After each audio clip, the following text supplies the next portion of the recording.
The Medal of Honor is the highest military decoration that a president can bestow. Today we add Lieutenant Michael Murphy's name to the list of recipients who have made the ultimate sacrifice.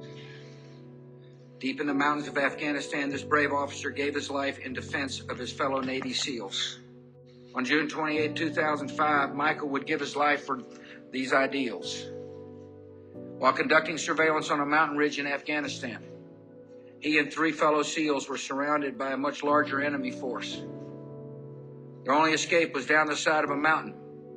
When the enemy closed in, Michael recognized that the survival of his men depended on calling back to the base for reinforcements. With complete disregard for his own life, he moved into a clearing where his phone would get reception. He made the call, and Michael then fell under heavy fire. Yet his grace and upbringing never deserted him. Though severely wounded, he said thank you before hanging up and returned to the fight before losing his life. Unfortunately, the helicopter carrying the reinforcements never reached the scene. It crashed after being struck by a rocket-propelled grenade.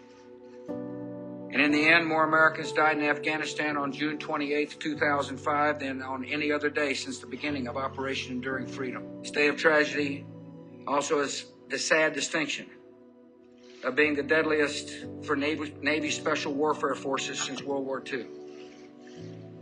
One of Michael's fellow SEALs did make it off the mountain ridge. He was one of Michael's closest friends.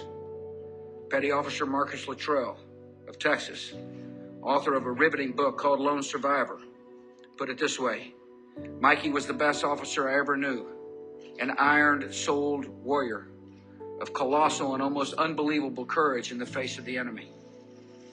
For his courage, we award Lieutenant Michael Murphy the first Medal of Honor for combat in Afghanistan. And with this medal, we acknowledge a debt that will not diminish with time and can never be repaid.